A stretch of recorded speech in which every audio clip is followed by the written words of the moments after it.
All right. What is going on, everybody? Welcome to this week's edition of Tactical Thursday. I appreciate you guys being here. This evening, we are going to be going over reverse search in tactical arbitrage. And for those of you joining us on YouTube, if you would do me a huge solid and murder the like button, it helps with the YouTube algorithm and gets this video out in front of more people. And then it keeps me coming back every week and making more of these videos with you guys. So I do appreciate you guys being here. I wanted to start with a little small talk before we get rolling, and then we'll dig into some reverse search and answer questions. So make sure to bring anything you got. And then, of course, as always, we've got giveaways galore. We've got 3 giveaways from my friends over at OA Cheddar. Their Flips group, so 30 days to OA Cheddar Flips group. 2 of these wonderful Tactical Arbitrage t-shirts, 1 Tactical Arbitrage Academy membership.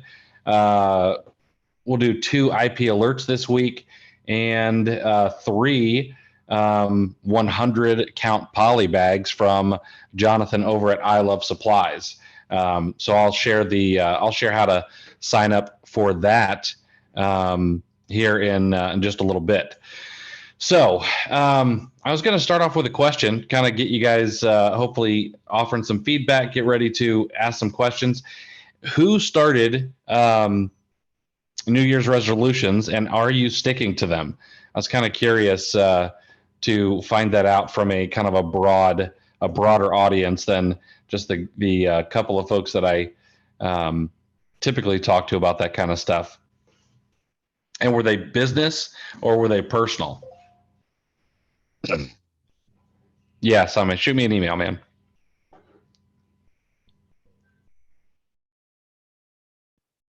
So we got business, Claudio. No, not yet.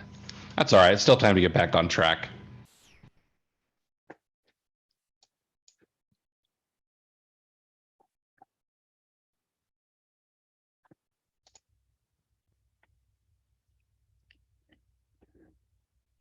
All right. I'm going to share my screen and we'll get going here in reverse search.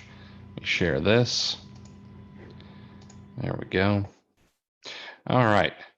And of course, if you guys have questions, feel free to shoot them into the chat. Oh, dude, that's killer. Greg started October 1st, lost 50 pounds as of today on the keto diet. That's killer, man. That's awesome. I'm on the same path as you are, losing some lbs, and I started December like 30th instead of waiting until the first of the year. Renee started affirmations. I like that. So like a lot of people will think that's woo-woo stuff, but I think affirmations are really, really important, just to keep our mindset right. Like this can be a tough business. It can be a lonely business, and kind of keeping your eye on the prize and keeping that mindset right is important. All right, let me change this over here. Your son's lost 70. That's killer, man.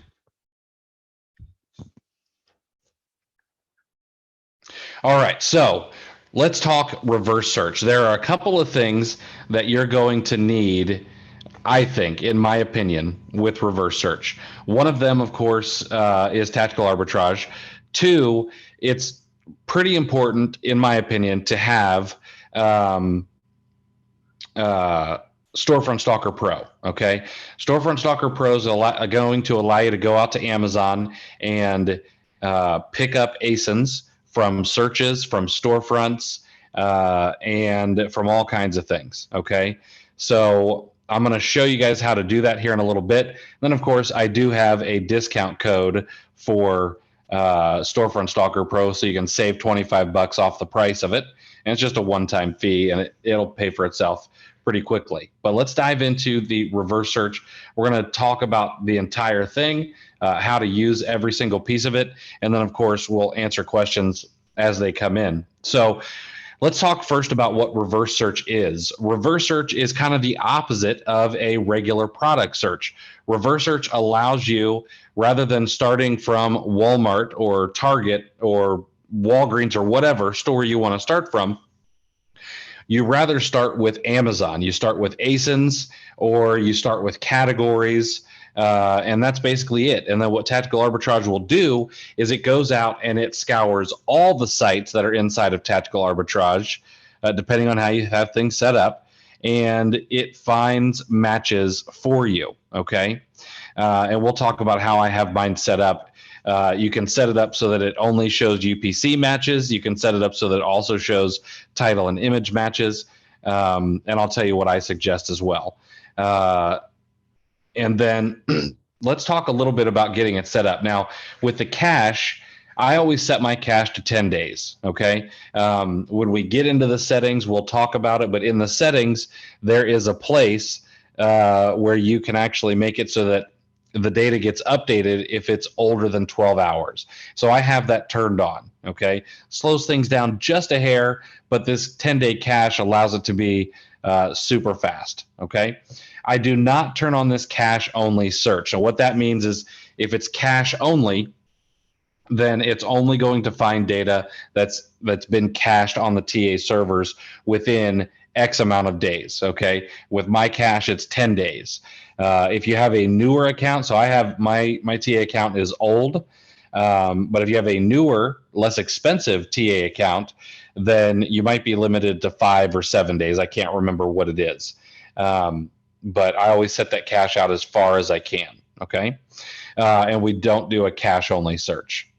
Now, we're going to be talking about advanced this evening. We'll have to get into basic later on because I know that we'll end up running an hour or so going over this.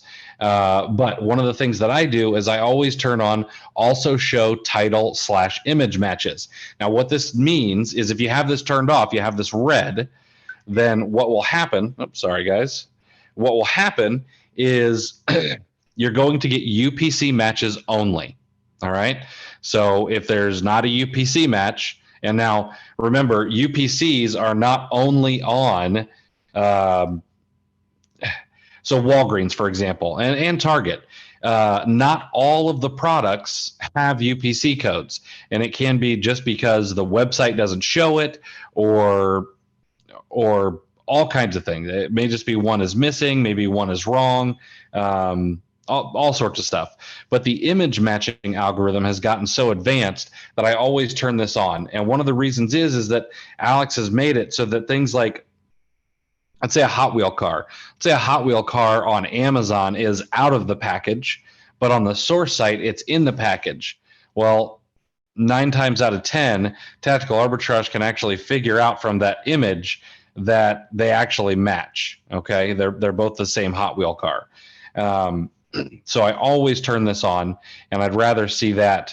I'd rather see some mismatches because this is turned on than not seeing something that is maybe a killer deal.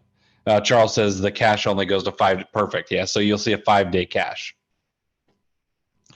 Can you run a reverse search on a particular site only? That's a great question. Yes, you can run a reverse search on a particular site only. In the settings, and I'm sorry I can't open up my settings screen right now for you guys, but in the settings, you can actually set it so that only certain sites show up in your reverse search. So you could absolutely do that. Let's see, sorry, we got a couple questions over on YouTube I missed. Let's see, is it possible in reverse search to get the listings to give you a clickable link to the product? For example, it tells me the item is sold on Walmart for 20. Then I go in there and I can't find it. Yeah, Kevin, absolutely. And once we go look at some results, I'll show you how to find that. No problem. You can use Tactical Edge and TA to download. No need for Storefront Stalker Pro. Yeah, you don't necessarily need to have Storefront Stalker Pro, but Storefront Stalker Pro will do some other things that that you can't do inside of TA. Plus, it's not that expensive if you're paying for tools. Anyway, let's see, Jorge, Chris, man. Hey, happy to help, man. Glad. Sorry I didn't have better news for you in your email, but I hope that helps. Let's see here. So on that same note of running a reverse search on a particular site, let's say nobody has run a product search on a new site because it has just been added in TA. Will we get results if we run a reverse search? I'll need to ask Alex. It should, but I'll have to ask him to be 100% sure. All right, so we talked about so we talked about showing title and image matches. Now in the sourcing from, I'm going to be sourcing from the USA and selling on .com. You can do other countries, okay? Now I wouldn't suggest it because if you're doing like a USA to if you're doing, let's say UK to .com, you can actually do a product search. It would probably be better, but you can do cross-country reverse searches here as well if you'd like. Product searches just work better. Jeremy, first time making it live. Awesome, man. I'm glad you can make it out tonight. Now, the next thing that we can do is we start choosing what to do reverse searches on. There are a couple of options here. We can import bulk product codes. We can do a quick search of up to 100 ASINs or UPCs. We can also do a quick keyword search. Alternatively, we can go over here and we can scan bestsellers.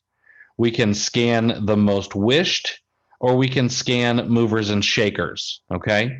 And rather than just getting 3,000 in the bestsellers, we can actually go up to 100,000.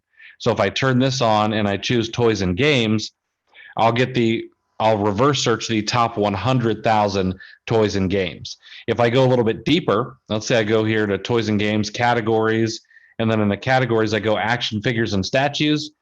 In that subcategory, I can go 3,000 deep. When you look at these on Amazon, you can typically only get 100 at a time. So it's kind of nice that you can go a lot deeper in these categories with this scan bestsellers feature. The scan most wished is very similar. You pick a category. It's only going to be one level of the category. So if we go to grocery and gourmet food, we're going to be able to scan the most wished that are in there. And in the movers and shakers, if you guys haven't ever seen that page, it updates every single hour. What is movers and shakers? Great question. So movers and shakers is a page for every category on Amazon, and it tells you what is moving, okay, on Amazon, what's starting to maybe pick up pace, what's slowing down, but it gives you the top 100 movers and shakers. So for example, we'll actually go look at it here. I always forget the address. We go here to the, and we'll pick a category like toys and games. We'll see here that right now the #1 ranked item is this alphabet flashcards, okay? And these alphabet flashcards were previously ranked 171, and for whatever reason, they have become the #1 seller. It could be maybe they were, I don't know, maybe they were on some episode of the Wiggles or whatever. Same with this Marilyn Monroe Funko Pop. It was $393. Now it's #2. And it may be something that just came out or whatever it was. But these are all the movers and shakers. You also see them move down. These ones here are all things that have moved up. See if any of these on the first page have moved down in rank. Doesn't look like it.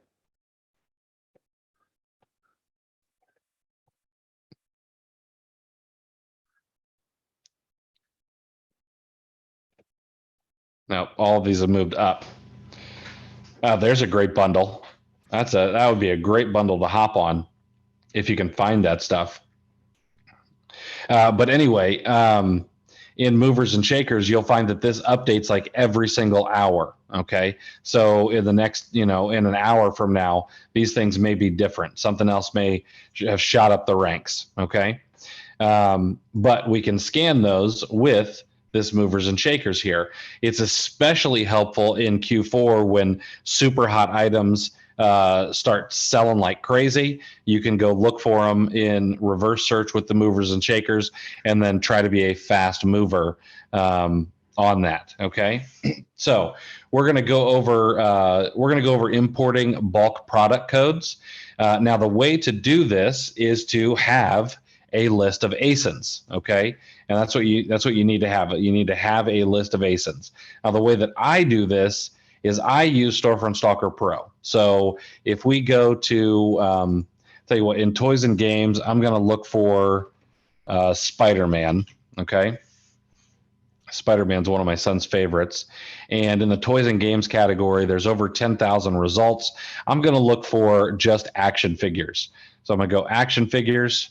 I got Spider-Man, toys and games, action figures. And now here in action figures, I've got 998 results. Now what I'm going to do from here is I'm going to right click on the page and I'm going to hit Storefront Stalker Pro. I'm going to grab all ASIN from this seller/page. Okay, it's going to grab all 42 pages, and we'll be able to download these.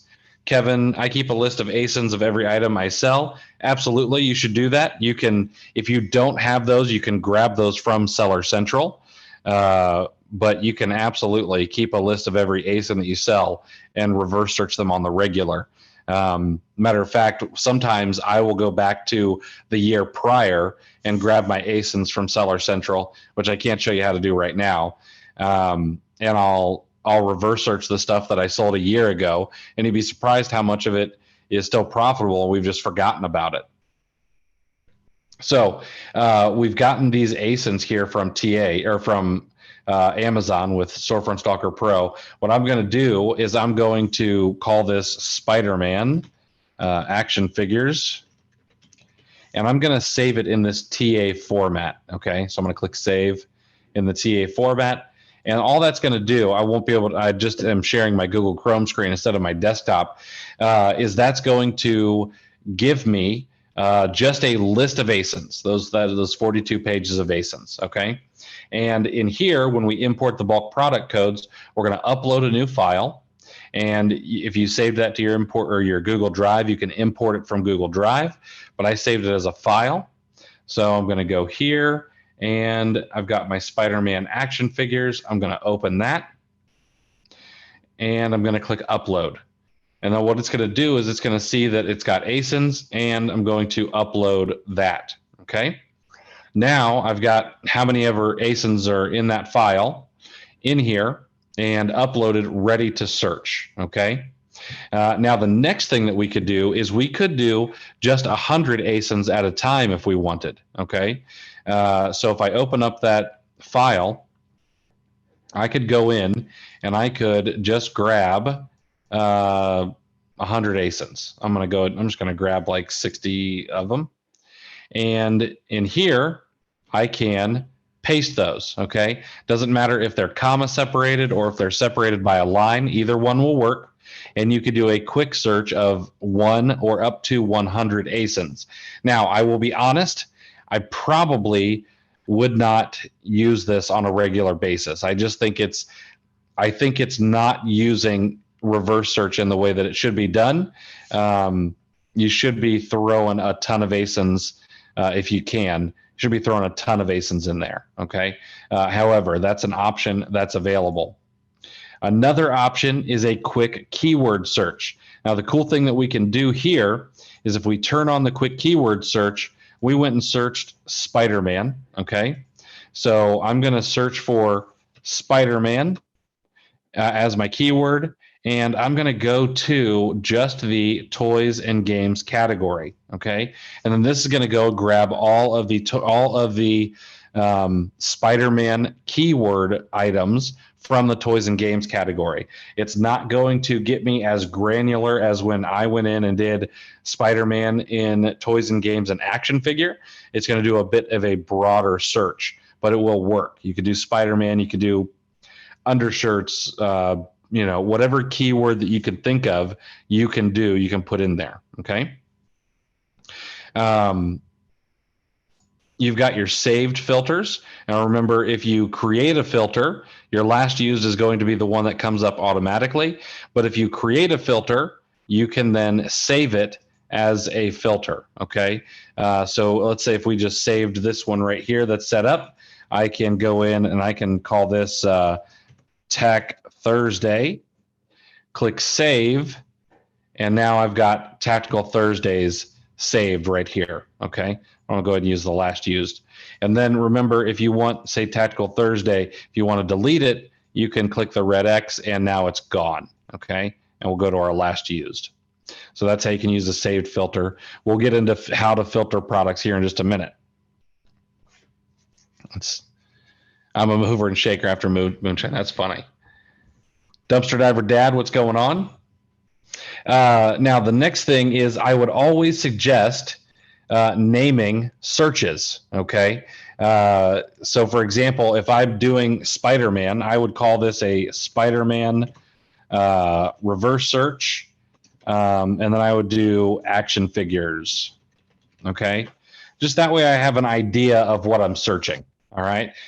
You'll remember on a product search, I always put in kind of like what I'm looking for. I might put in the store discount code. Sometimes I'll put in what the promo code might be if that's there, all kinds of things. So name that whatever will work for you, but come up with some way to figure out a way to name your searches.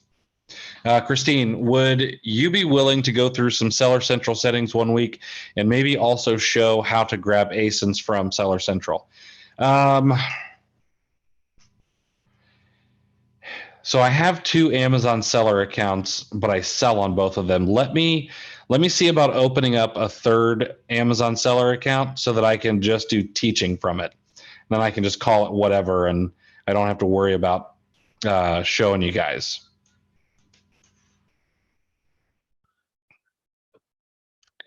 Let's see here. When you log into TA, is the last used actually the last used the last time you were logged in? So yes, the saved filter is the last used filter set that you used on the last search that you did. Okay, so whatever the last reverse search that you did, it's going to save these filters automatically for you. Okay. So we got that. We got name of search down. We talked about scanning the best sellers and how you can go into different categories. You can scan the most wished, and you can scan movers and shakers. So I think we've got all the different ways to go in here and start a search. Okay. What I would suggest is that you pick 1 or 2 ways and master them before you start doing everything. Is this being recorded so I can watch later? Yeah, these are all live streamed to the YouTubes, and they just, once we're done, it automatically gets saved to Tactical Thursday playlist on my YouTube channel, which is just Christopher Grant. And you can also search Tactical Thursday and all kinds of ways to find it. So we talked about all the ways to get a reverse search started. Like I said, I would pick 1 or 2 and really dig into them. Okay, whether that's importing bulk product codes, if it's just scanning best sellers, pick some, dig into them. I would not suggest doing the quick searches. I don't think that 100 is enough. You should be doing thousands of ASINs at a time if possible. All right, let's talk about filtering products. And this is going to be, tonight is going to be about advanced, or the advanced search. So it's going to be the advanced set of filters. Onace, how can you have 2 seller accounts? As long as you obey the rules, Amazon will allow you multiple seller accounts without a problem. You just need to have a good reason. Now, among those reasons could be, well, on account A, I sell toys and games. And on account B, I sell adult products. And I don't want the people who might go to my storefront to see toys and games and adult products all mixed in. Okay. Or it could be, well, on account A, I only sell new products, but on account B, I sell used books and used electronics, and that's it. It can be for teaching purposes. So when I go to open up account C, I'm literally just going to say, hey, I need to have another account so that I can teach. Okay. And I'll put in, I don't know, Chris Grant's awesome superstore or something, and in Chris Grant's awesome superstore there won't be any products, or maybe there'll be one or two products, but it'll just be to teach from.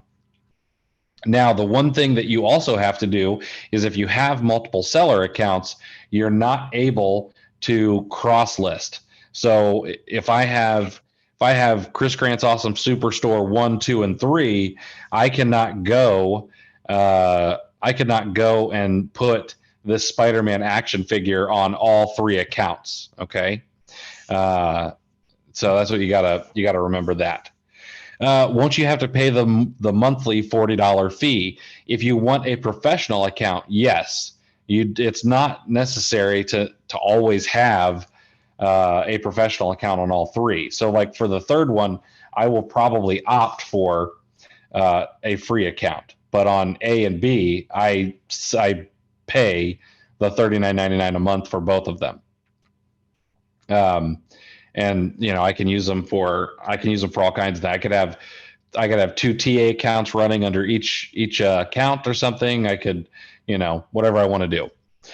Let's see here, Mike. Since you are ungated on Amazon, what do you need to buy products to get unsafe? What do you need to buy products to get ungated? LLC, EIN, reseller license.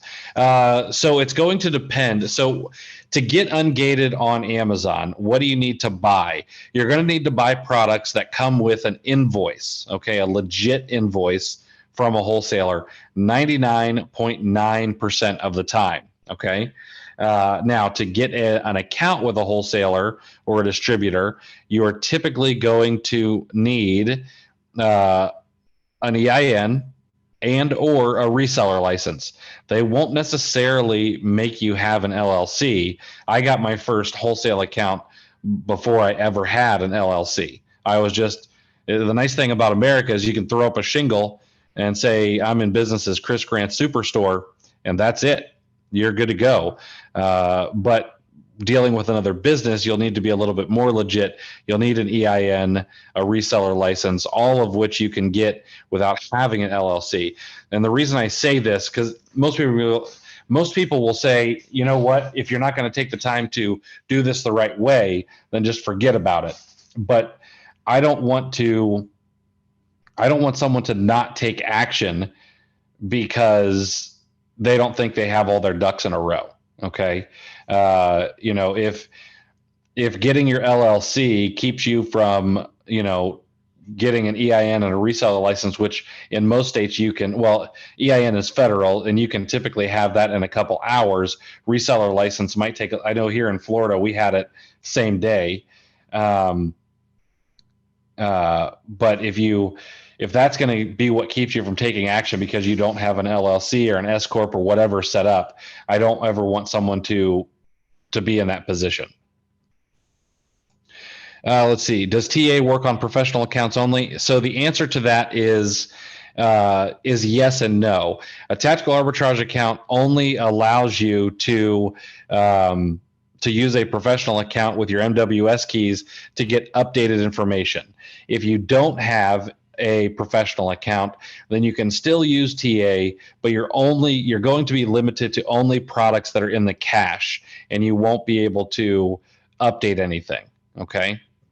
Is it possible to pause a seller account and then come back and reactivate it? So you can always take it down to the free tier. Yes.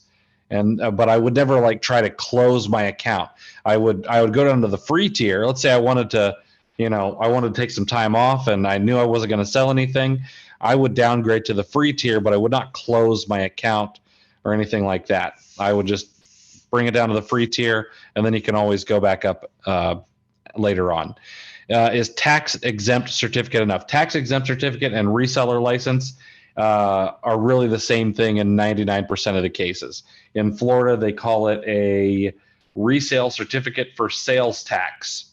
In Ohio, it was called a reseller permit, and it's just a tax exempt certificate. So they're all the same thing. At what point do you think it's a good time to get tax exempt? Probably when you were already selling a lot? No, I think you should get tax exempt immediately. It's typically just some paperwork to fill out, whether you're an LLC or whether you're an individual. You can get a tax exempt certificate and then stop paying taxes on the products that you buy. In a lot of cases, it's not going to necessarily be that case online, but it will be in some places like Best Buy and Home Depot, Lowe's. You can get them set up for tax exempt, but places like Walgreens, they don't take tax exempt online. That's just the way they're set up. But if you're going to go out and do some retail arbitrage, you should get your tax exempt certificate as soon as possible. There's no point in paying tax on a product when you don't have to. You'll just have to remember that you will be required to file like quarterly or monthly. In Florida, they have us pay them monthly, I think. Yeah, monthly. I think. I don't know. My wife handles that. They have us handle them monthly. In Ohio, it was quarterly. Now, in Ohio, for example, it's now marketplace facilitator, and that's happened since I've moved. So I'm not sure what you have to do now. Do you just have to say, hey, I didn't sell anything in Ohio, or Amazon took care of it? In Florida, they don't have marketplace facilitator. So I still have to pay sales tax on anything that sells in Florida. However, I can go out and I could spend $5,000 on inventory, say at TJ Maxx or Walmart, or well, not Target, or Walgreens, and I can pay no sales tax on it. And if I sell it in 35 states, Amazon's going to collect the sales tax. If it sells to a person in Florida, then I pick up the sales tax for that particular item. All right. Let's see here. Or should we try to do it? Yeah, do it as early as possible. Sorry, I started answering that question. So that's the thing. With the first 2 months that we had, or was it the first 30 days that we had our tax exempt certificate here in Florida, I didn't have any sales that went to Florida. We were shipping in a bunch of oversized stuff, and most of our sales were out to California because all of our inventory was going out that direction. And so I had to report zero. So yeah, you have to report something. They want to see something from you guys. If FBA will be my primary income source for 2020, do you recommend establishing an LLC? I would recommend establishing some sort of business, yes. Now, I'm no attorney, I'm no CPA, but I would talk to a financial professional and find out what would be better for your taxable situation. Having an LLC as a pass-through may be best for you, but maybe you need an S corp. I highly doubt many of us need a C corp. But you'll want to talk to somebody who knows about that for sure. But having everything as legit as possible is going to be better in the long run.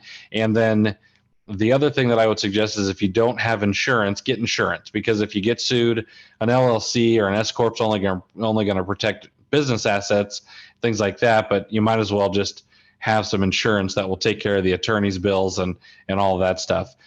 I don't see a lot of Amazon sellers getting sued, but it can happen. Let's see here. When is it an obligation to file tax on Amazon? The minute you start selling. And taxes are filed by state. And we could have a whole discussion about Nexus, but I don't really find it important anymore because Amazon takes care of sales tax in some 30 states or 35 states or so. Let's see here.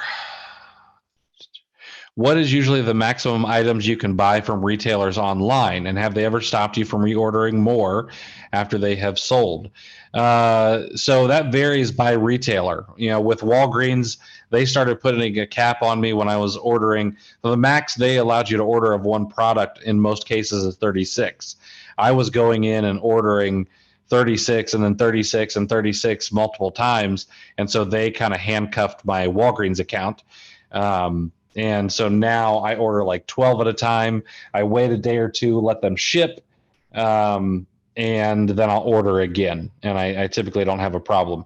I've been shut down by I've been shut down completely by Jet. I probably ordered 50 products. It was 10 at a time, 5 times pretty quickly. And they then shut me down. Another place that they also file IP cease and desist letters, but a brand, they let me order once and then they canceled all the rest of my orders and then finally just put a block on me. Let's see here. Will says in Ohio, you have to file sales tax monthly and enter your sales. If they're all Amazon online, then it would be 0 now that Ohio is Amazon Marketplace Facilitator. Perfect. Vikram, can I be one of the stakeholders in an LLC with 2 other stakeholders? Current LLC account and one in this new structure. I don't know the best answer to that question.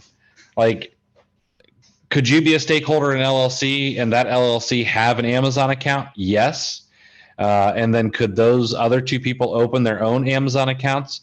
I would imagine so, but I'd want to talk to somebody from Amazon to make sure. Like, what I always suggest is, like, if you're in business with somebody else, okay? For example, at one point I had an employee who wasn't family, and they wanted to open up their own Amazon account. So if we were in an LLC together, if I made them a partner in my business, but they wanted their own account, I would say, listen, we need to make sure that Amazon is cool with it. And I would be reaching out to Amazon first and making sure I got permission and documented that permission.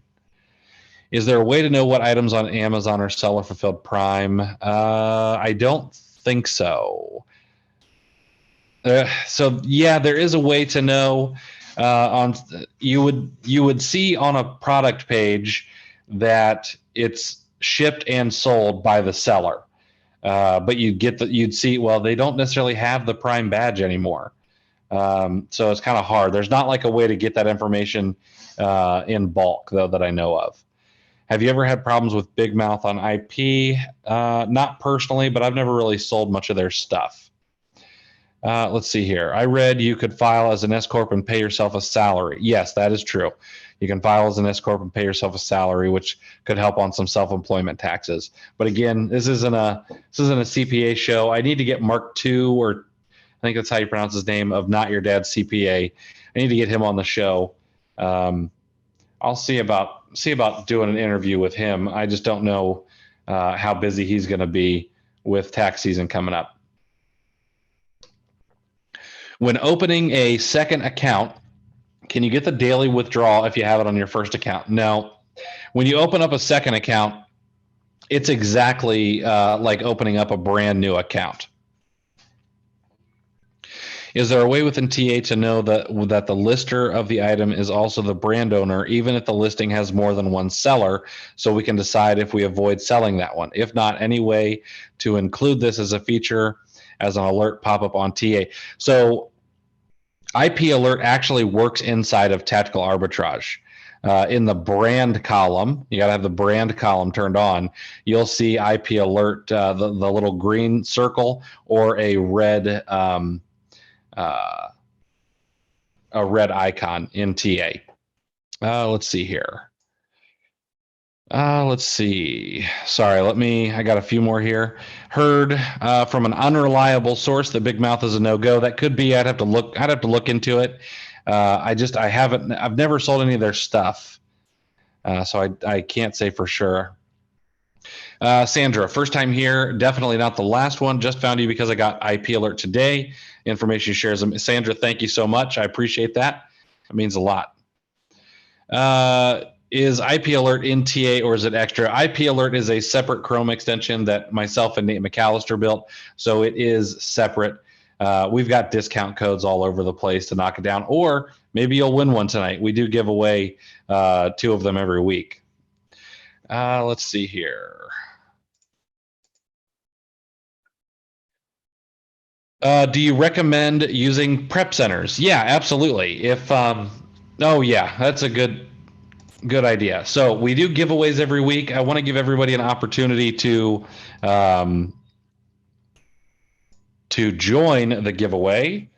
and I'm going to drop a form. In the form, drop your first name and the first initial of your last name so that you can get in for the drawing at the end of the show.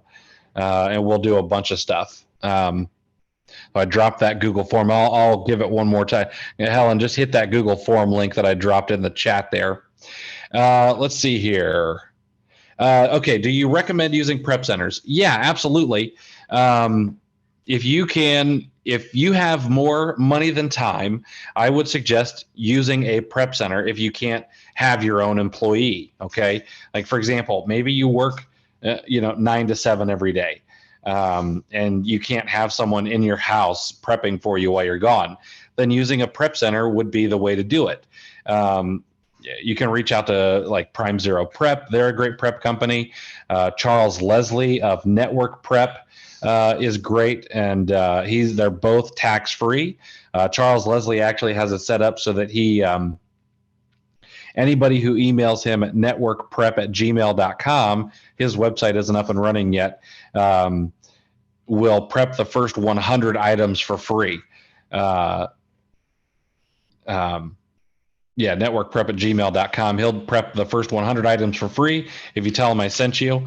And he's a good dude. He runs Amazon FBA Rockstars and Side Hustle Network, and he's been around for a while, so he's not going anywhere. But yeah, if you can get a prep center, absolutely. As long as you can justify the cost, you should absolutely do it. Okay. Can you show us how we can get text messages for searches that are finished in TA on our phone? Mike, I can't do it this week because I can't open up my settings. I'd give you all of my MWS keys and all that good stuff, but we will do an episode where we just go over settings. All right. Oh, yeah, Central Montana Prep. She's great too. Let's see here. If you have the remove third-party sellers from results turned on, and some products would have been profitable if the feature was off, can you go check in the logs and see something like removed because third-party seller but positive ROI? So you probably wouldn't see positive ROI, but you will see third-party seller in the logs. Yeah, and then you could always go run those on their own. I've deep dived into the logs before, and there's a bunch of different ways you could search for those. The big thing would be grabbing those ASINs in bulk and getting them. How many consecutive questions until you snap? I don't know if that's possible. It's never happened yet. Hey, Chris, is Network Prep does not accept any new accounts anymore? Sent an email to him last Thursday. I will reach out to Charles. Shoot me an email with your name and email address. And I'll reach out to Charles, and if he's not accepting anybody, unfortunately, nothing I can do about that. There is capacity for these guys. They've all got only such big warehouses, only so many employees. But I'll ask him if he's got a timeline or what's going on there. Roy says, would like TA to be able to treat Shop Disney as a product seller, just like Amazon as a seller is? Yeah. So you could request that as a feature from Alex.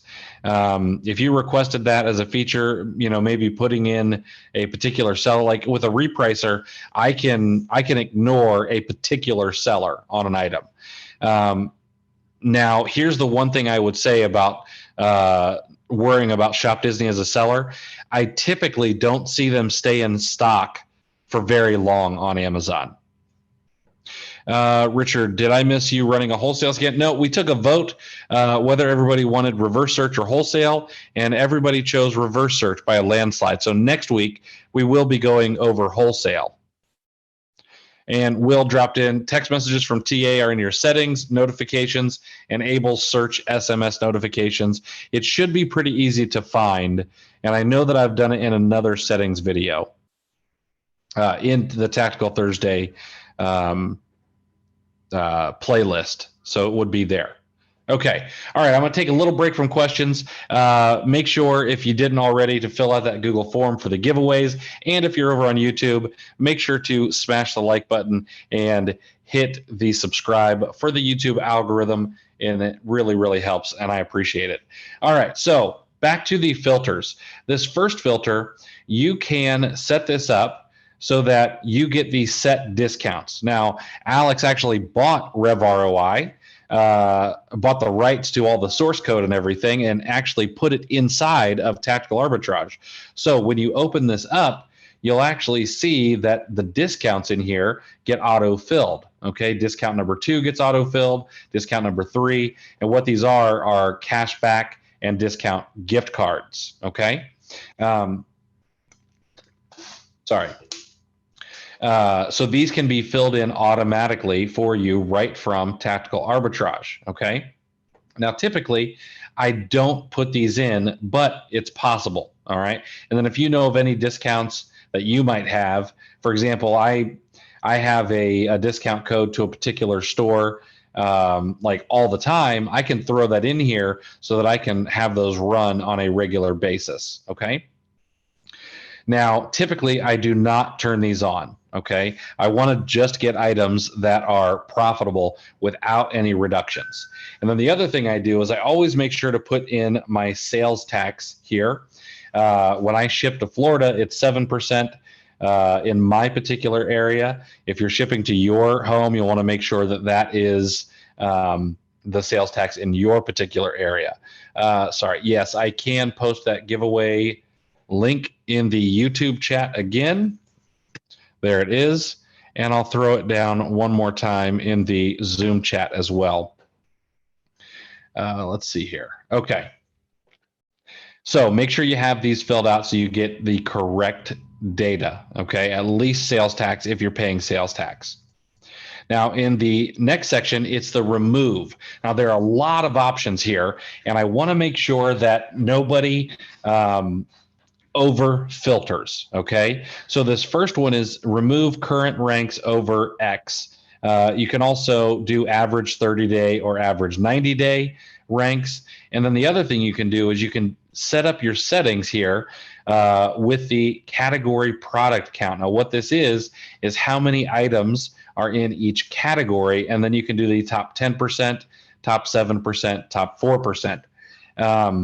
I'm going to turn this off. That is not a bad way to do it. What I like to do rather is I remove if estimated sales is less than 1. Now, for a lot of people, they're going to say, well, that's ridiculous. I don't want to sell anything that only has 1 sale per month.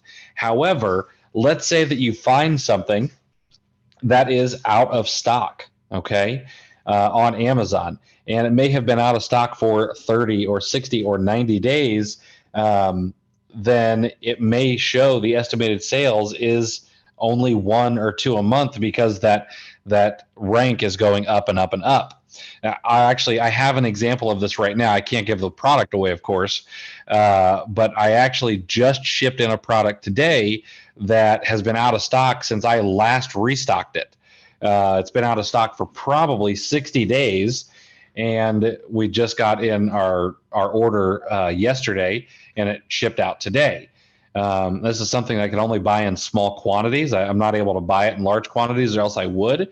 But it's something that I can buy for 30 and sell for 90. Okay, and I'm the only seller. So the rank is pretty high right now.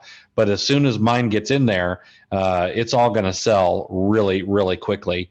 I'll be sold out probably within the week. Probably faster than that, probably a couple of days once it goes live. Matter of fact, I'll probably order more tomorrow just so I can keep this thing in stock. Now, one of the things that will happen is as I bring this product back to life, if you will, more people will find it because the rank is going to go down, and then that's going to pique people's interest, and they're going to go out and try to find it. And that's okay. That's part of the game. But what I'll do is I'll wait for, if they bring the price down, I'll wait for 30 or 60 days. They'll never replenish it. And then I'll go in and I'll have another couple of months on this particular product. Okay. Now, that's not like a long-term business plan. So I would not try to make that your business. but it is one of the ways that you can make a nice little extra boost of money by not over filtering. Okay. Next thing, you can remove if the number of sellers is less than X and more than X. In a lot of cases, I see a lot of people say, I want to remove a product if the number of sellers is less than 3. And they might say more than 20. Okay.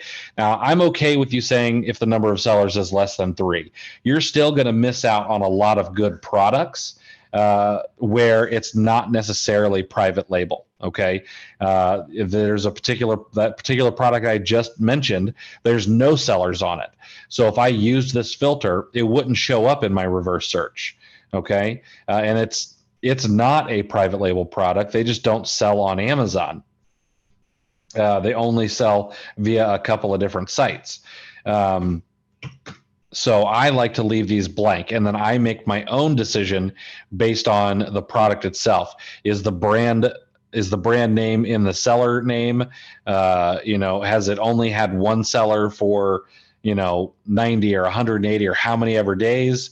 I'll make those determinations on my own, but I always want to see more and be able to make my own decisions. How do you know if the product is private label? You'd never know for sure. Okay. But you can take some pretty good guesses. Okay. Let's trying to think of an example here. Actually, you know what? We'll do this.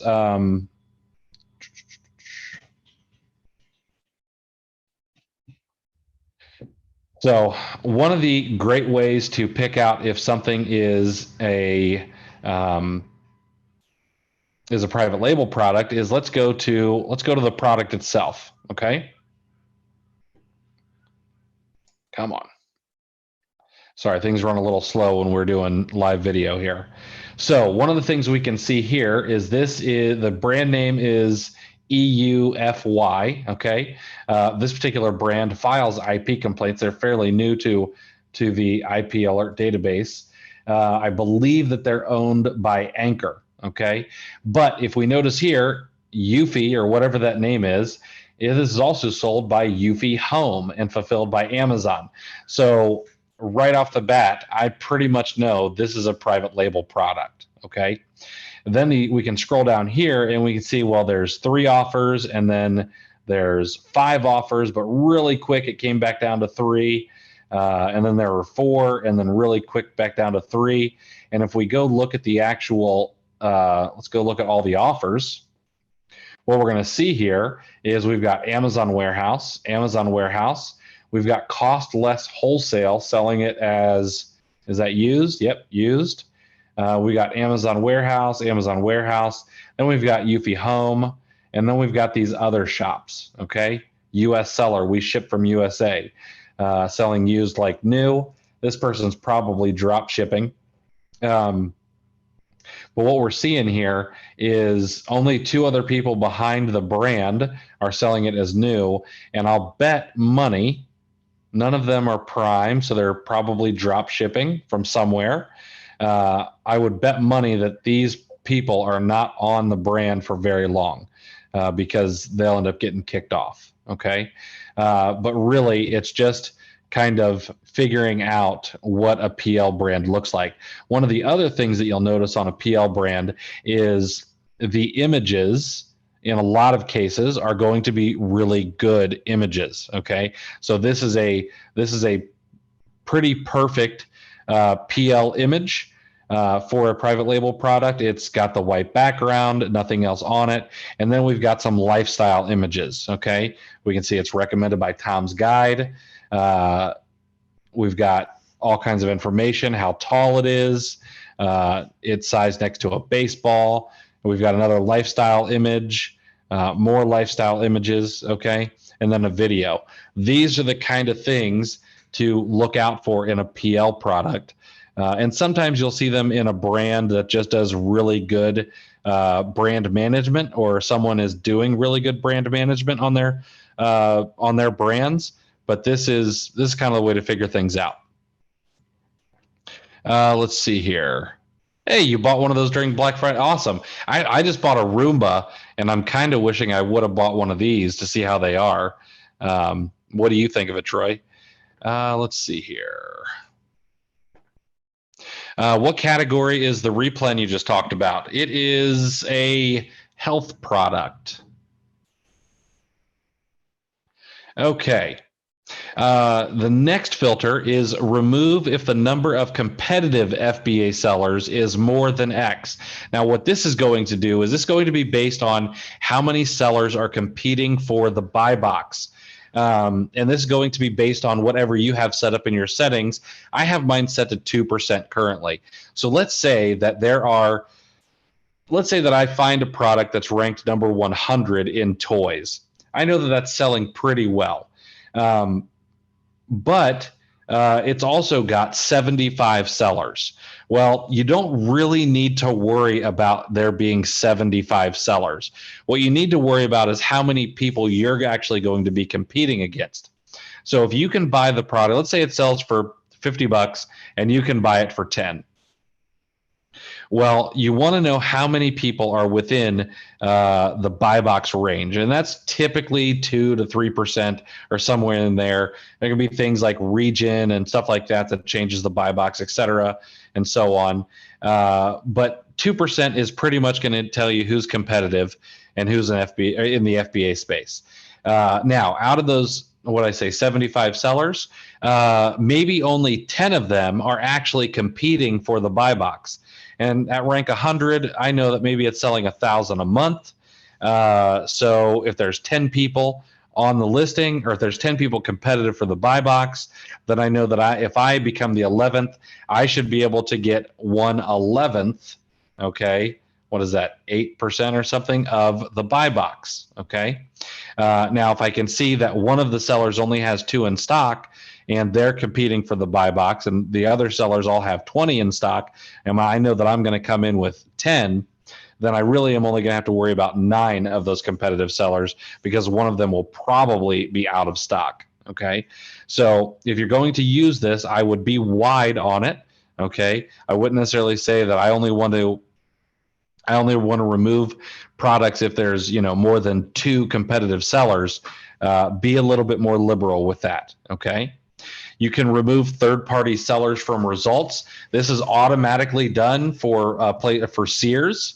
But let's say that you want to remove third-party sellers from Walmart. There are a couple of third-party sellers on Target now. You can use this filter to remove those third-party sellers.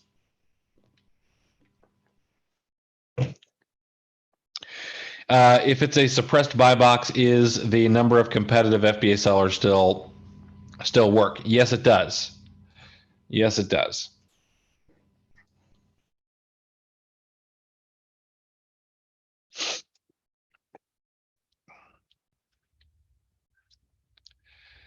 Let's see here. You can remove oversized products. I would not necessarily remove oversized products. That's actually, I would say that's probably 20 to 25% of our inventory is oversized because a lot of people don't want to deal with it. Okay. For example, we sent in during Q4, we do a ton of oversize, especially in the way of large Nerf guns.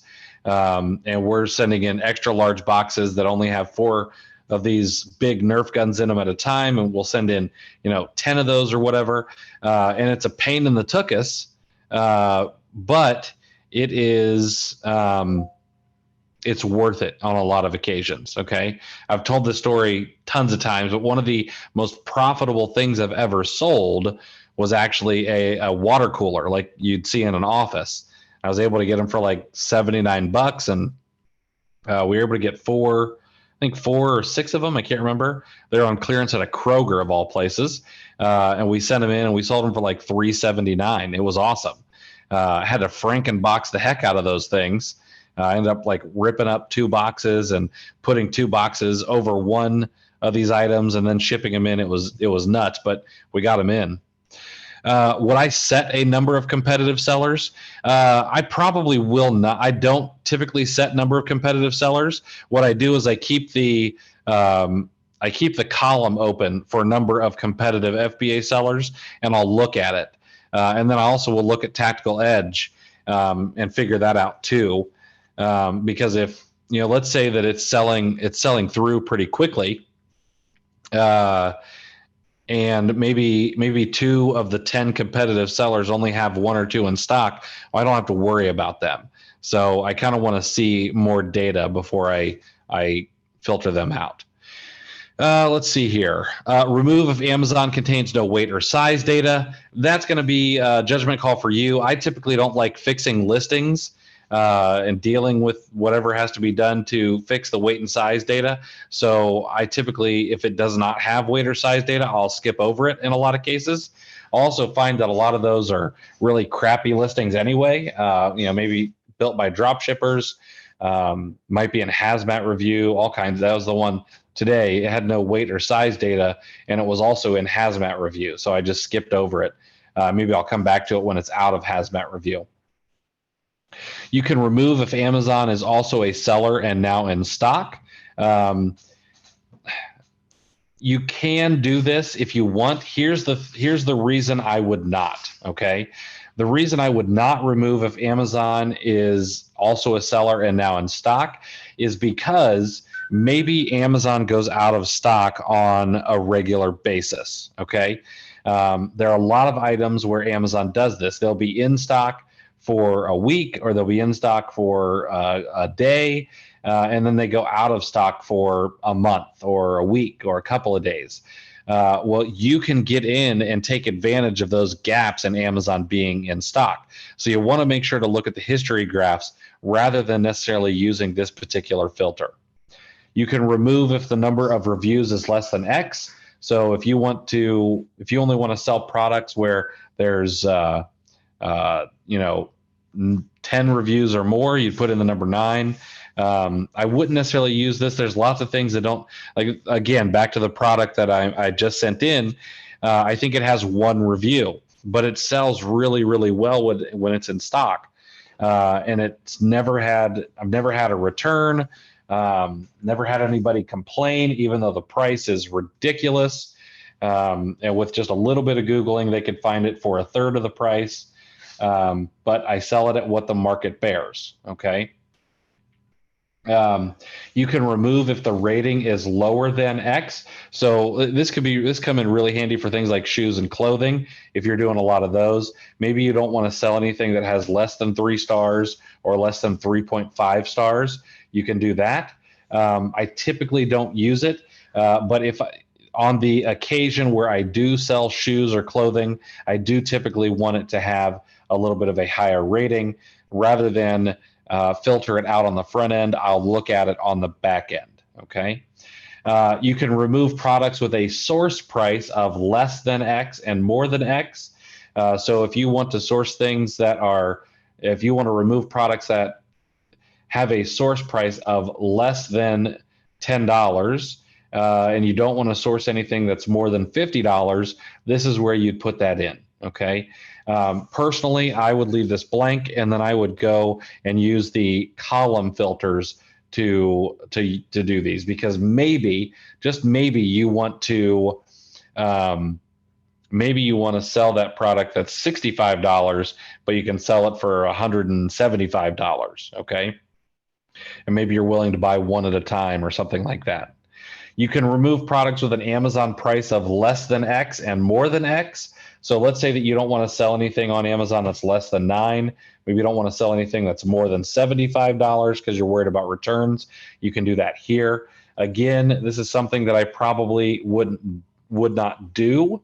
One of my replens for a very long time sold on Amazon for like $8.25 until the price ended up coming down to break even. But I was sourcing it for $1.79, selling it for $8.25, and I was making about $1.25 a unit on a hazmat product, about $1.15 actually. And we were selling probably 50 or 60 a month. All we had to do was slap a label on it and send it in. So I'm not against selling those small dollar products, especially if they have nice solid price histories. and things like that. Selling products that are more than, say, if your threshold was 100 or 125 or whatever that is, that's going to be something that you're going to want to think about for yourself. Now, I've got a pair of shoes that sell for 190, and they've been returned once, so that kind of sucked. I've sold laptops for like $300, and I think one of those was returned. So it sucks when one of those things get returned. However, there's typically some greater margin in some of those higher dollar items. You just want to make sure that you're not risking too much of your capital. You can remove products if the Amazon title contains the word or words. So for example, if you want to remove items with the word pack or packs, or maybe 2 and 3 and 4 and 5 and 6, maybe you want to remove it if it says the word red in it. Whatever thing you might want to do, you can remove if the Amazon title contains those words. Okay. Make sure that you're being liberal there. You don't want to necessarily, want to go in and remove a bunch of items. But if you absolutely don't want to see anything with the word pack or packs in it, then you're going to want to make sure to put those in there.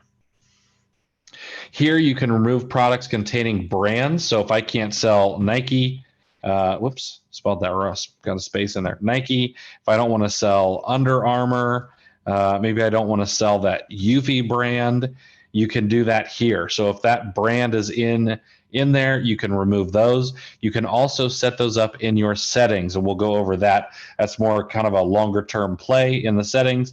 But if you know for sure that there's just a particular brand you don't want to sell today, you can put that in this particular area here.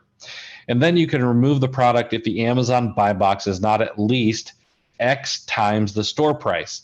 Now, if you have been around for a while, or if you read Retail Arbitrage by Chris Green, you know that there was the rule of 3 that he introduced to sellers. And that was, you need to, if you buy something for $5, it needs to sell for 15, and that'll make it $5 in product cost, $5 to Amazon, $5 back in your pocket. Okay. It was a simple way that newer sellers could learn to quickly figure out profits kind of on the fly. Okay. Things are a lot more fluid. This business is a lot more mature than that now. So I would not necessarily use this particular filter. Okay. If you're going to maybe use like 1.75 or 1.5, because there's a lot of profits to be made when it's not necessarily 3 times the buy box price is not necessarily 3 times the store price. Okay. Sorry, excuse me. All right, now in our costs and fees, these ones are nice and simple. If you use a prep center, you're going to want to know what your prep costs are. Okay. Now, our personal prep cost here, we have things shipped to the house, and we have someone who helps. We pay a per item, what do they call that? Per diem or whatever. But we pay a per item fee. Okay. This ends up making their hourly wage better. And it was not my idea. It was actually an idea given to me by Will. I offered to pay them $12 an hour, or I could pay 50 cents per item prepped, packed, and boxed up ready to ship. And they end up making more money because they can go through 120 items in maybe 2 or 3 hours, and they end up making more. So if you're using a prep center, they're charging $1.50 or whatever it is. You want to make sure to put that in here. All right. We know that our cost to create a bundle is 50 cents. Our cost to prep an oversized product is 50 cents. And then we put 50 cents per pound to ship to Amazon. I did just give you props, Will. 50 cents per pound seems to be about right for us. Trying to remember, one of our splits was, one of our splits was 79 pounds in total. That was the dimensional weight, not the actual box weight. It was $22 to ship to South Carolina, and that turned into 27.8 cents per pound, so 28 cents per pound. So at 50 cents per pound, I'm pretty comfortable because it gets me that 28 cents, and then it gives me a little bit of extra room for the cost of the box and things like that, okay? Our profit and ROI, you're going to see here that I have $1 for profit. I have 10% for ROI. Those are not numbers that you have to use, but I think that's a good liberal number. You can always filter more in the view data section. Okay, you don't necessarily, if you were to use even if you were to use 50 cents in profit and 1% ROI. You could filter that down later so you can see more, and then you can use the on-page column filters to see less. Okay, so you're never going to hurt yourself by having more data. You're only going to hurt yourself by having less data. All right. Now, in the out of stock section, one of the things that I would suggest that you always turn on is this also show Amazon out of stock results, and I'll tell you why. If you have this turned off, if the product is not currently available by a third-party seller or Amazon, then it will not show up for you. A tactical arbitrage will spit it out and you won't see it, okay? However, so for example, we go back to that product that I was talking about earlier, it would not show up if I did not have this turned on, if I did a reverse search, okay? This particular product would not show up because it's currently unavailable. But because I have this turned on, products that are out of stock by both third-party sellers and Amazon will show up, and I can have the ability to be the person who brings that item back into stock on Amazon, okay? So always turn this on. Now, you can also show only Amazon out of stock results. This one's not as good to use because it's going to show you only items that are not in stock currently. You're going to skip a ton of items that might be profitable just to see the ones that are out of stock. So I typically don't use that. I just use the first one because then I get the best of both worlds. I see everything that's out of stock, and I also get to see the items that are currently in stock by other sellers and profitable. Okay. And then lastly, of course, once you create this filter, if it's something you want to save, you can save the current filter. Just pop in a name, click the save button, and then when we're all finished here, we can click the search button. And this is going to start running. It's going to go through those Spider-Man action figures that we got. Looks to be about 1,087 of them.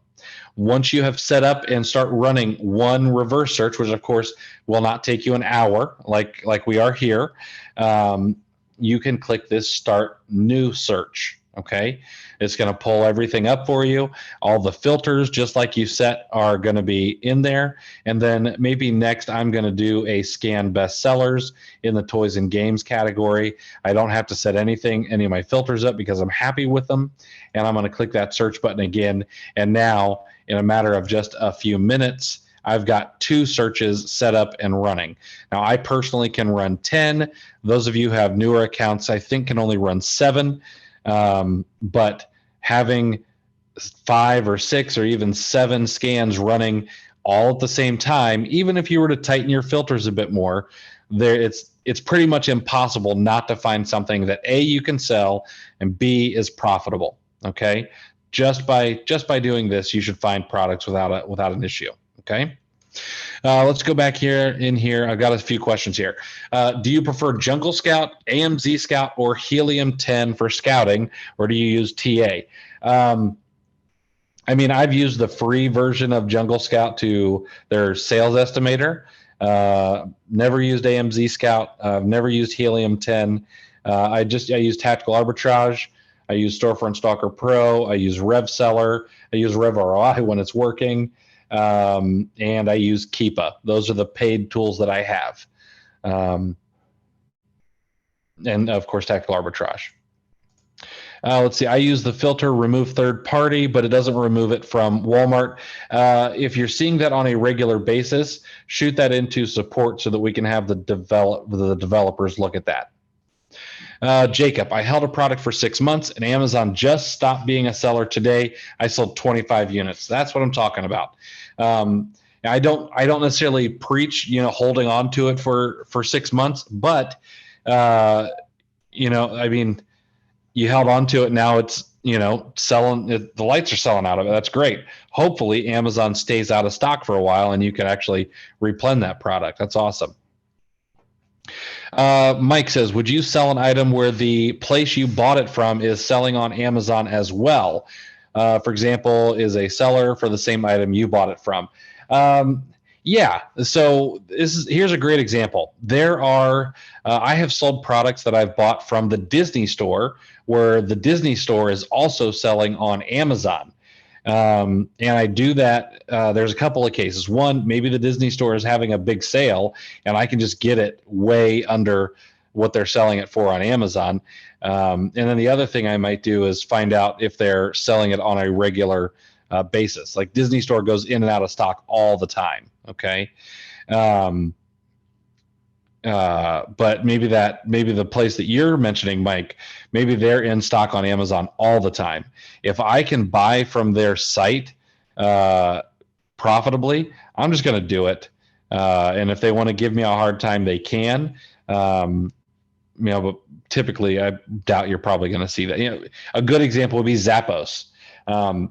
You can buy shoes from Zappos a lot of times, and they're also selling on Amazon because they're owned by Amazon. But you can buy them profitably from one place and arbitrage them over to Amazon, and it's never been a problem that way. What if there is no buy box price? What should I use? Well, when a buy box, that's called a suppressed buy box. When a buy box is suppressed, then what happens? I'm trying to think of a product where the buy box is suppressed currently. Actually, you know what? I know what we can do. Amazon movers and shakers.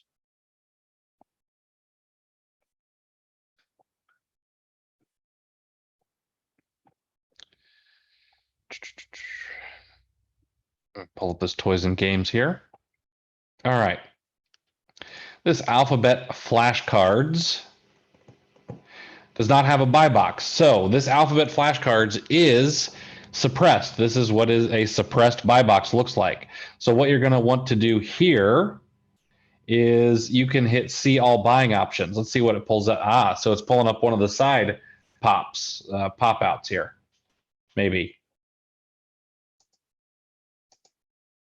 There we go. Let's see if this loads for us.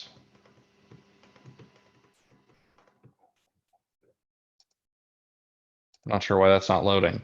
Amazon seems to be testing two different ways to see the sellers for products. One of them is this way, okay, and another one is that pop-out box that you saw. I'd really love it if they just kept the pop-out box.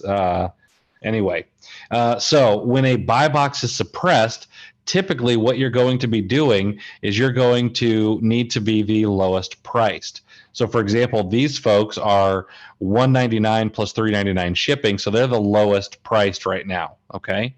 Not really though. I mean, they're essentially at $598, so they are the lowest priced. And Toy IQ is second in here at $599. Now, what you're going to have to do in most cases when something has a suppressed buy box is you're going to need to be up here in the lowest price. Okay. Now you might get someone who goes and looks for a prime option, which I don't think there is a prime option on this particular. No, there's not. This thing must have gone viral or something. I wonder if these alphabet flashcards went viral or something, because they went. I mean, they've always sold well, and then here you can see that they just zoomed up, and now they're at 130 sales rank. And so something must have happened that just made this crazy. Anyway, you're going to need to be up in the lower price areas, what you're going to need to be looking at. Okay. And you could just go after FBA sellers only, and just compete against them, or, which in most cases is going to be fine. They're making all kinds of changes right now.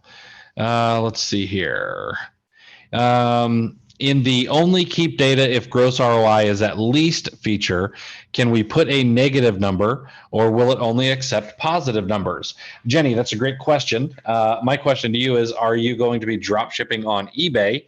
And if that's the case, yes, you can put in negative numbers. However, you don't need to. What I would suggest is only keep data if the gross ROI, just leave it blank. Okay, and then you'll get both positive and negative numbers. And then you can use the on-page filters to only show you negative numbers if you want. Do you do any manual sourcing? If so, can you make a video on how to do that? Yep, I can make a video on that. I do manual sourcing, yes. Let's see here. Why do you like the side pop? It does not show how many the sellers have in stock or back order. Because I can always go to this page and I can look how many they have in stock. I can also use Tactical Edge to see how many they have in stock. But I like the side pop out. So I'm thinking of from a buyer's perspective. I'm not necessarily thinking from a seller perspective.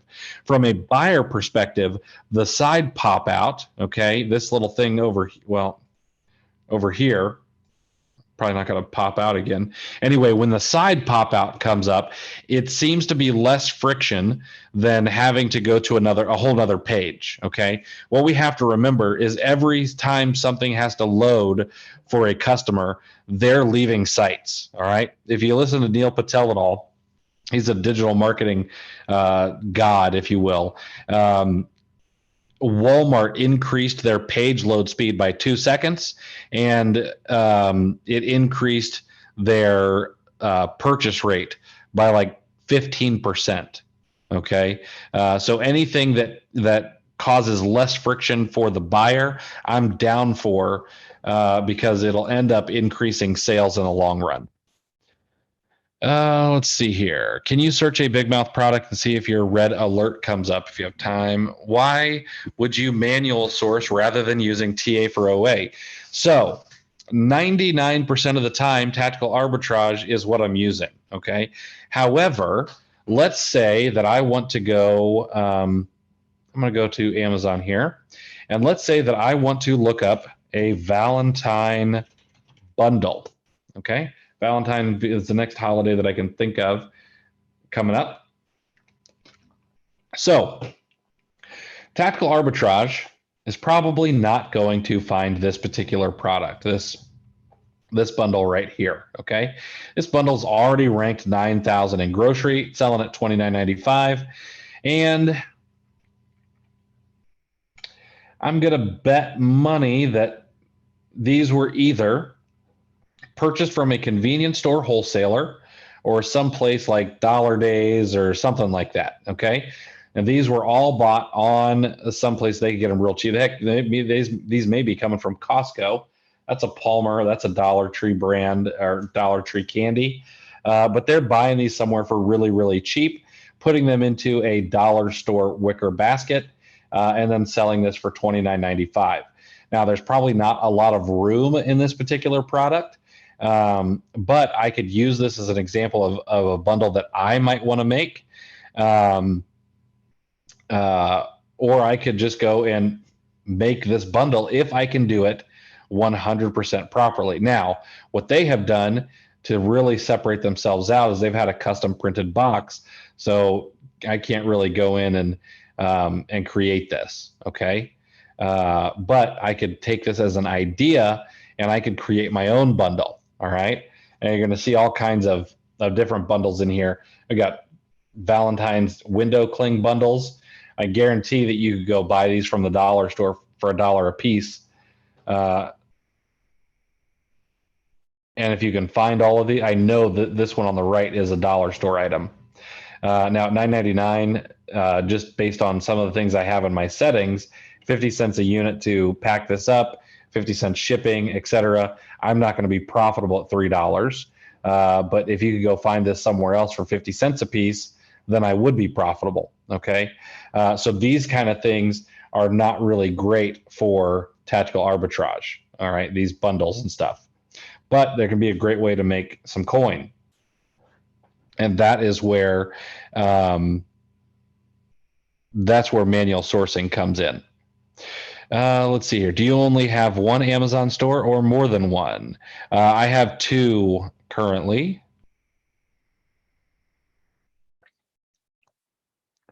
I have two for a couple of reasons. One, I like to keep certain things separate.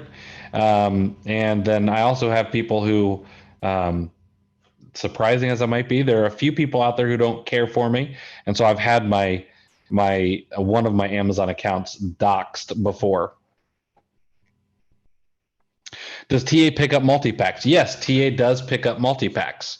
It will pick up multi-packs. So if you see an item, let's say that it's a 2-pack of items, TA can pick up 2-packs, 6-packs, and all that kind of stuff. Are you the Robin to Alex Moss's Batman, or the Captain America to Alex's Iron Man? I am Captain America to Alex's Iron Man. Manual sourcing also shows sites that aren't on TA and haven't gotten a tactical bucket. That's also true. Because I can right click on a product and I can search Google for the image, I may be able to find that particular product somewhere else as well. Now, this particular product is a bundle that someone has created, so I'm not going to find this on another site unless they were maybe selling it on eBay or something. But I could do that with other items. Okay, I could go in and do an image search or a title search and possibly find it in Google where it may not pull up on TA because it's just not there.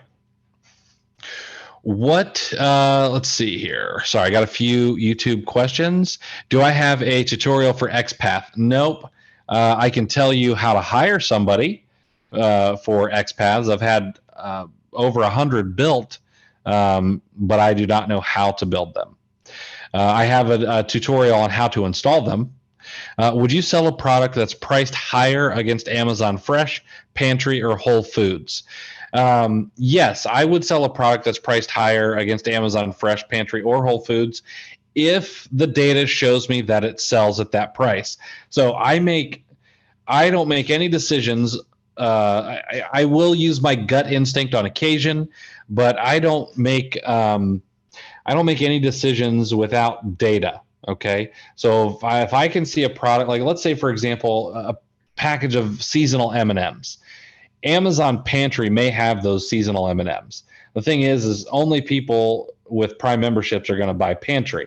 There are going to be other people that don't buy Pantry products and they want a pack of M&Ms and they're going to buy the other ones. So if I can see that it is selling or has a history of selling and it's selling at a higher price, then yes, I will sell it.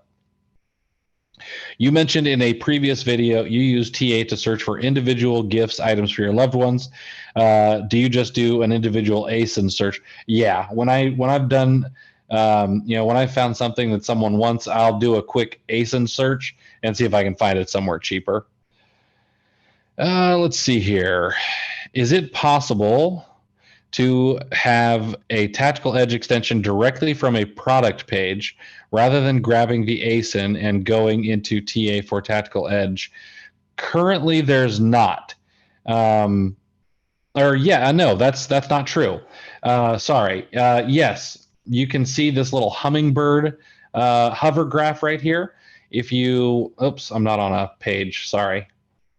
Let me open up an actual page here. Let me open up something that's selling. One seller, 2 seller. Here we go. So this particular item has 6+ sellers on it.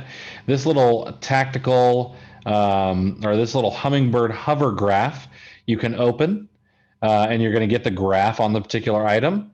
And these 3 little monkeys, I know where to source those from based on the brand, but you can open product in Tactical Edge And that will take you to the Tactical Edge.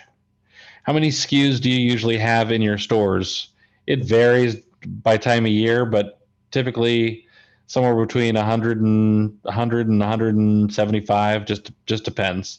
Also depends how much we're sourcing. Like in our life, we have a couple of businesses. We've got our Amazon business. We've got we do affiliate marketing. We've got courses. I build software. So it also depends on how much time we've got. I'll give you the link to the Hummingbird extension is here in the Google Chrome store.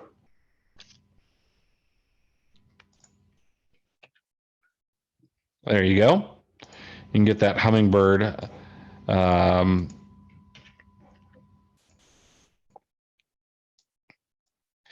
If we guess your age and weight correctly, would you show your Walgreens history? No, sir. Walgreens has been good to me.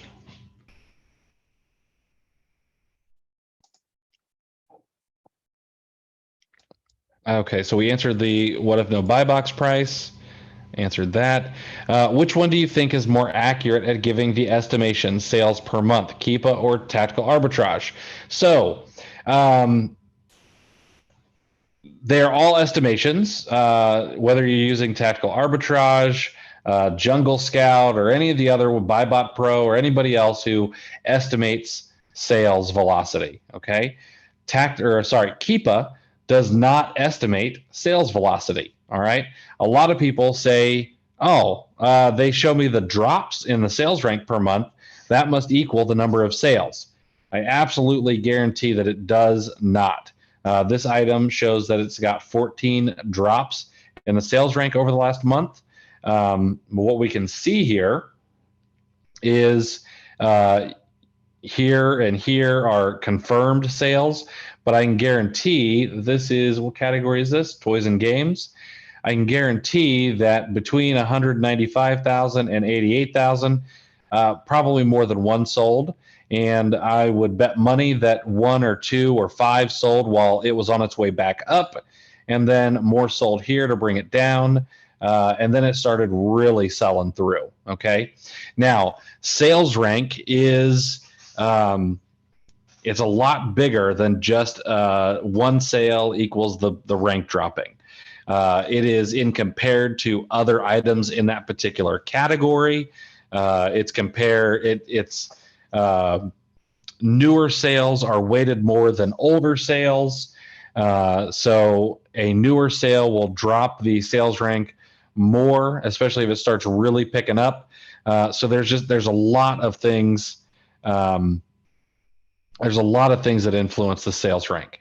What I always suggest to people is, rather than trying to really know how many sales there are, is just know that there's velocity. Okay, I can see that on this particular product, there is velocity. Okay, the price has come down a little bit, of course, because the number of sellers has gone from 6 all the way up to 18 now.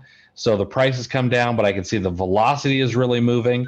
And if we go look at this out over a year, I can see back here that the velocity really picks up right before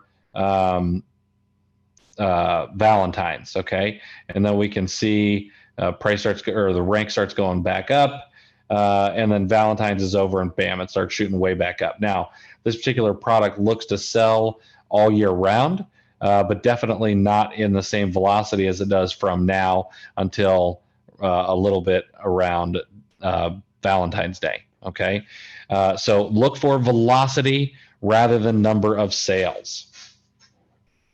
Let's see here.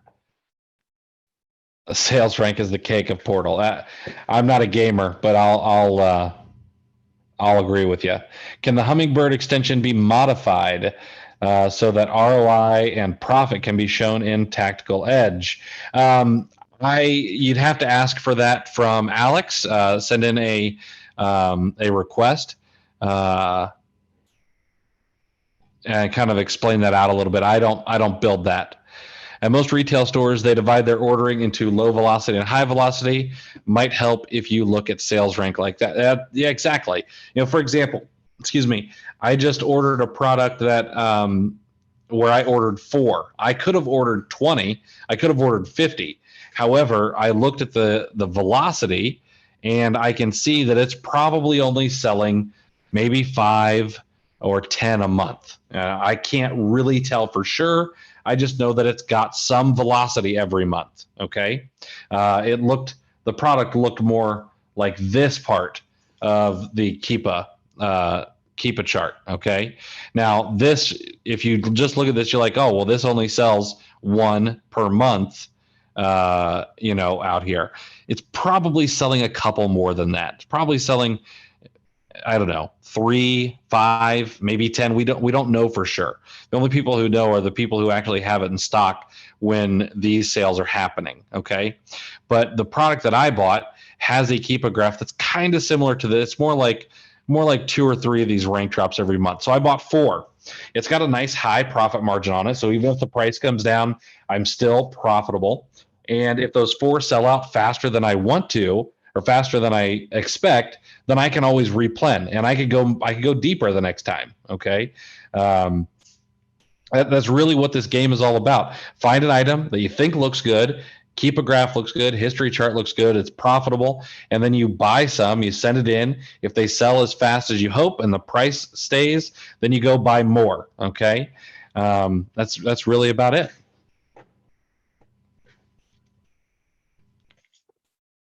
Yeah, these product pictures suck. That looks like a white towel behind it or something. Uh, looks like a bath towel. Let's see here. Yeah, those like they should have been sitting up, and they could have been posed much nicer. Let's see. On KEEPA, is there a way to find the KEEPA product count? Um, So the number, I take it you mean like how many are in stock. Keepa's not super great with that. Okay, so what you have to do is you go and you look at you look at all offers, and then Keepa will give you like how many someone has in stock. Okay, like this one here has, they say they have 14 in stock, and this one 15, and this one 1, and this one 12. In a lot of cases, they won't have these numbers though. Like you see this last one here, they're back ordered. Tactical Edge will give you that information. There's not really profit on that one though. Is that what you would think? Okay. So this thing's already tanked. All right.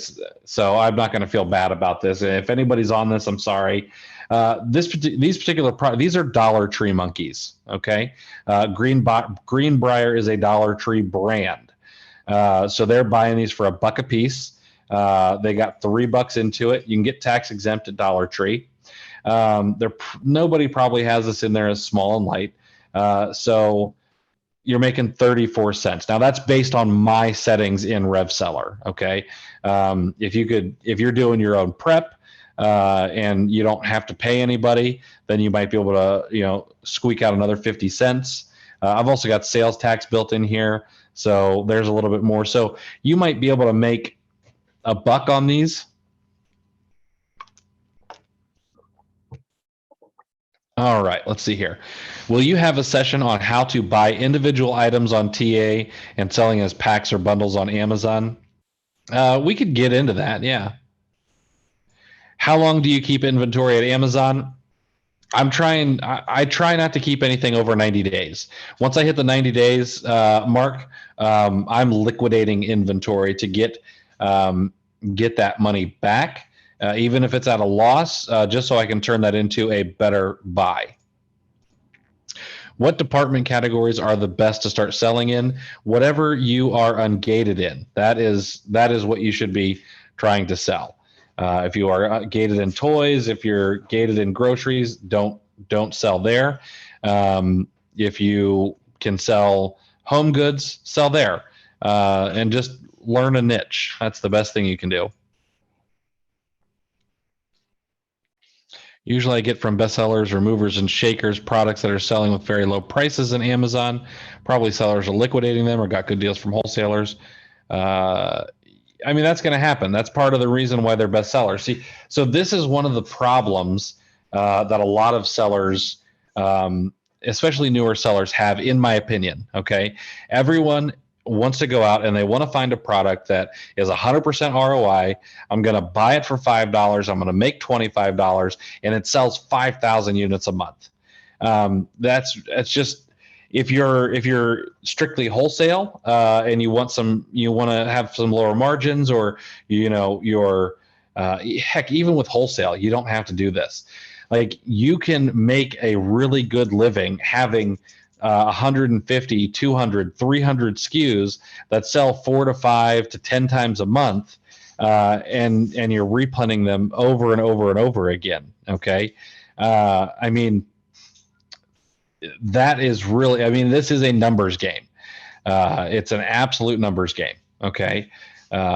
If we really dug our heels in, we could get to 300 or 400 SKUs, no problem. And